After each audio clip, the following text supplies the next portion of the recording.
That's right, YouTube. Guess who's back? She's dirty, so we're gonna get her cleaned off, and then we're gonna go through all the mods and updates. Cold start.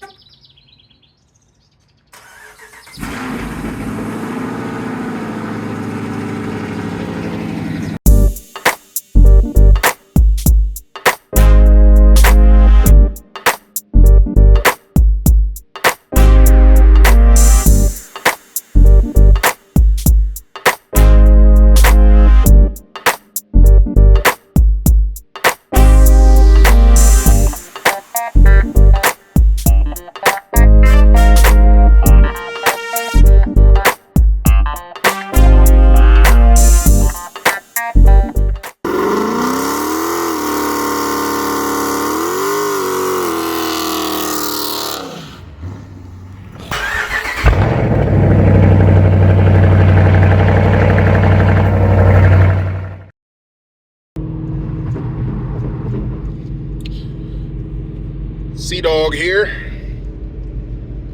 First, welcome to the channel.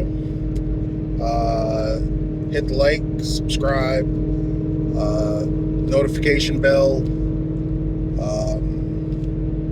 share the channel. Appreciate it.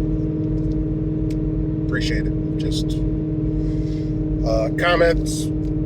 I try to answer them all. So this is basically an update on all the mods that I did over the winter, and an update on the status of the car now that I've gotten it back from the shop. So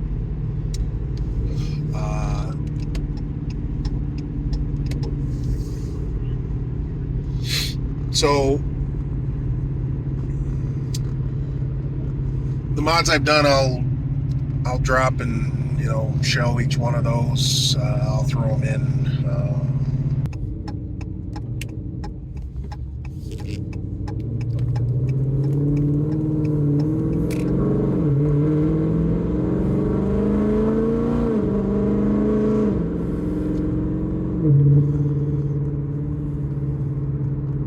So, first, let's talk about the repair. The repair went off without a hitch, and I'll show you guys exactly where it was hit. You already saw the before. If you haven't seen the before, go back to my video, Chally versus Semi.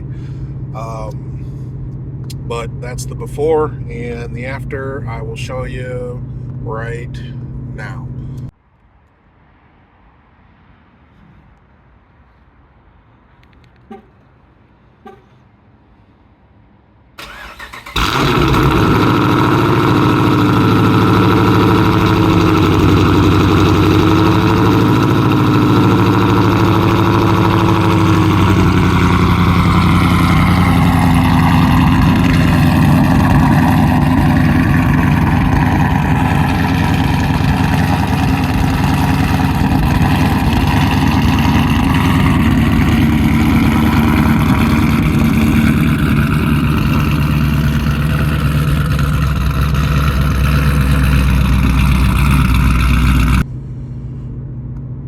So basically, the rear tail light, passenger side tail light, and the rear bumper itself had to be replaced.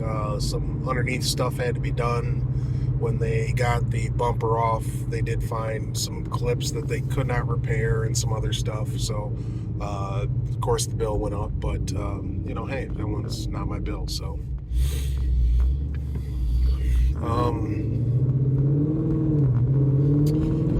It looks good.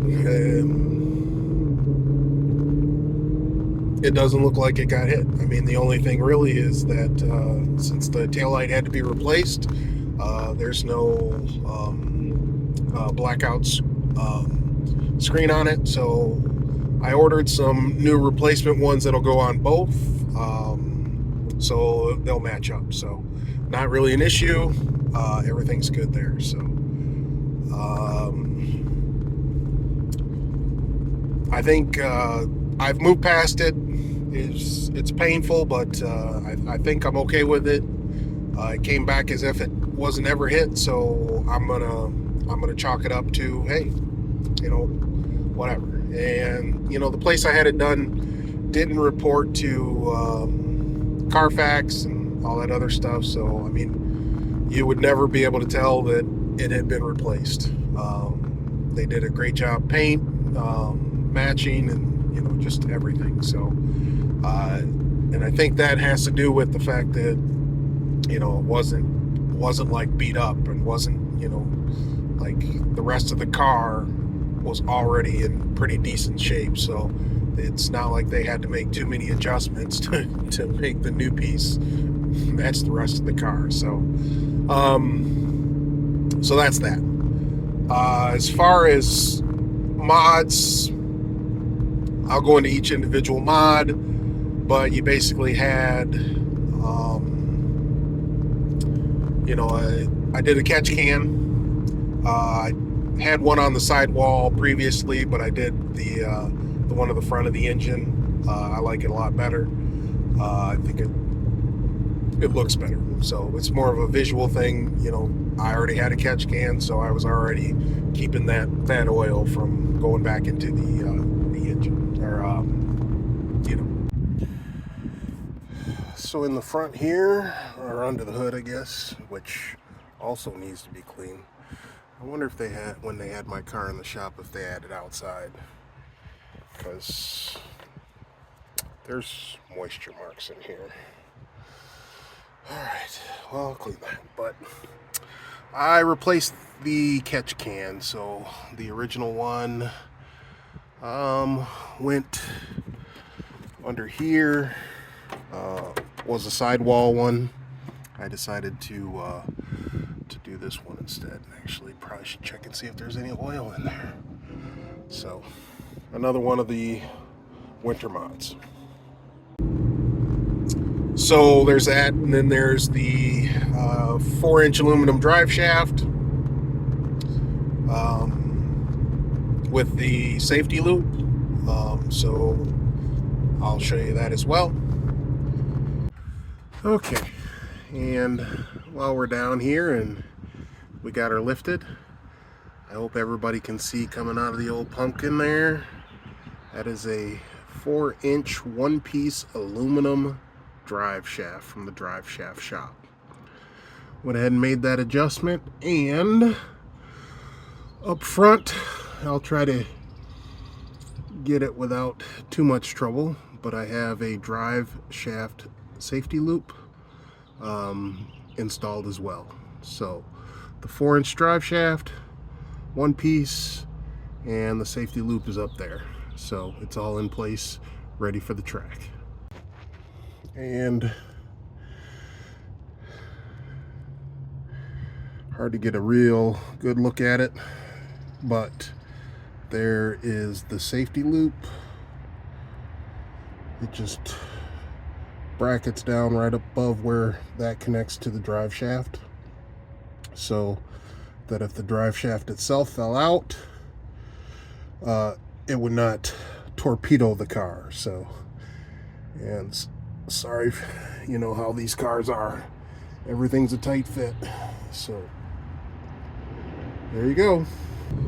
And then you had the suspension work. Now the suspension work was a bit of a pain. Originally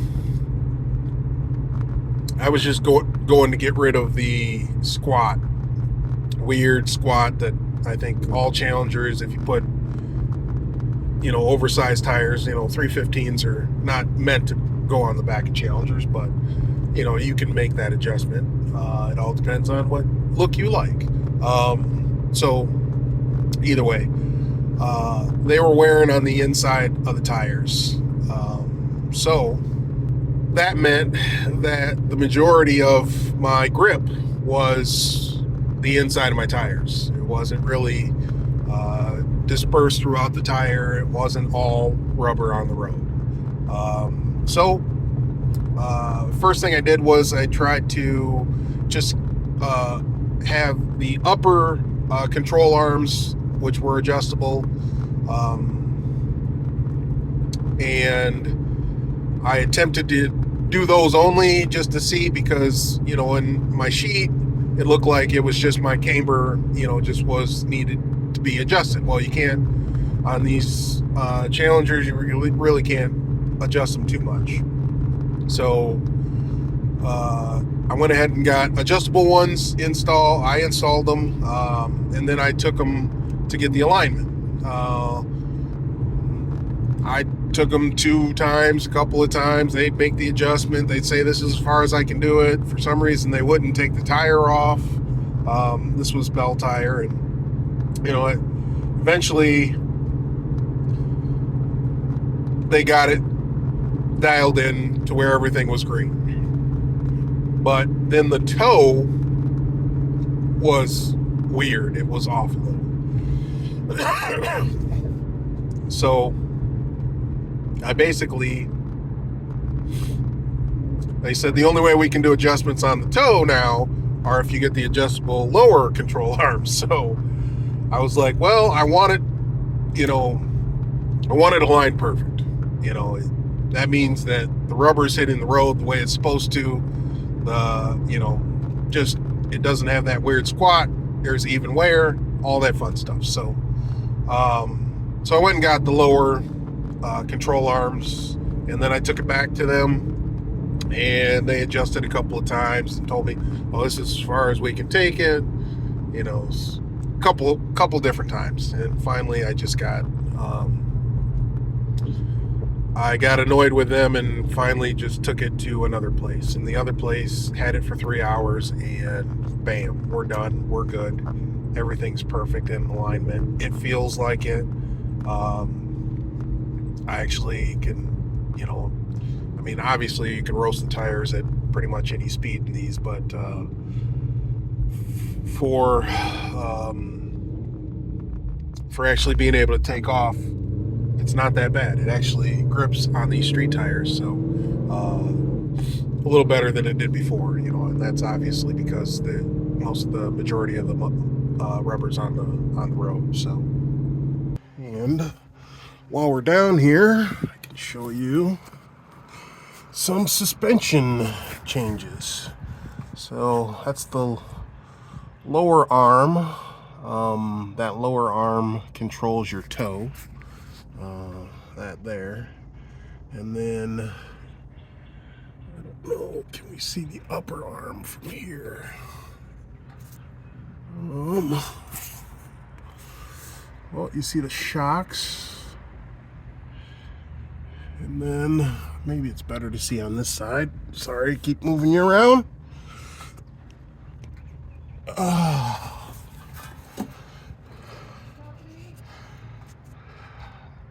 Right there,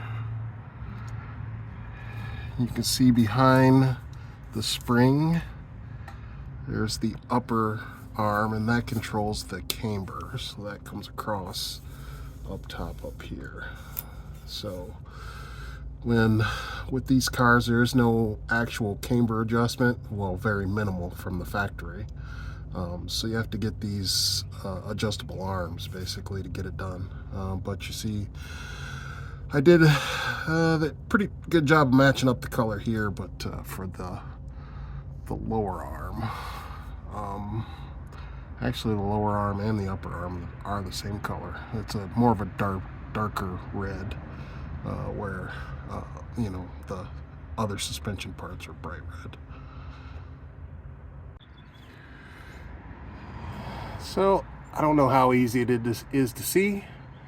However, in the front here, there's the adjustable camber arm as well. So suspension all the way around has been adjusted so that the stance of the car is actually level for the first time since owning it.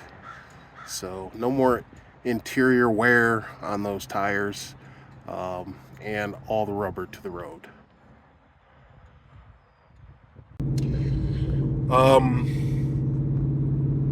So that was my that was my suspension work. So the final and most important mod, whatever you want to call it, well, we can call it a mod, I guess. Why is this car up my ass? So the final, most important one is I decided that I wanted to learn how to tune. So I went through the tuning school and took their Dodge Hemi engine tuning class, and I also took the transmission class. And with that purchase, you get like a fueling guide and some cheat sheets and all that fun stuff. So and it's up to you. The class is easy to obviously pass because you're paying for it, so they're going to pass you on just doing the basics. But to actually get anything out of it, you got to actually learn it. So you got to spend your time actually letting the material soak in, which is basically what I did. Was I spent my time, I went out and I played around with my tune and back and forth, and just I used the tune supply, and I made adjustments to those, and then I still mess with mine every now and then, just to see what we would get. And at the end of the day, everybody knows I was doing email tunes with FRP Tuning. They gave me a great bass. I have no complaints whatsoever. But I took that bass and I made it my own. So I would say, 40 to 50% of what FRP gave me is now stuff that I did myself, that I adjusted, that I took to what I wanted. And right now, I think the tune is right there. I won't know for sure until I hit the track, and we'll see if we can hit that 11. I don't know, but I've done everything on my end to at least give me the attempt at it. So fingers crossed. First opportunity I get to go, I will go, and I will make sure that I film it, so you guys can enjoy that ride as well. So that is my update, and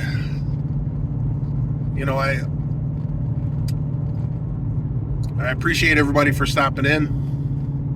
I have more to come. We'll see where this goes. And for now, Sea Dog out.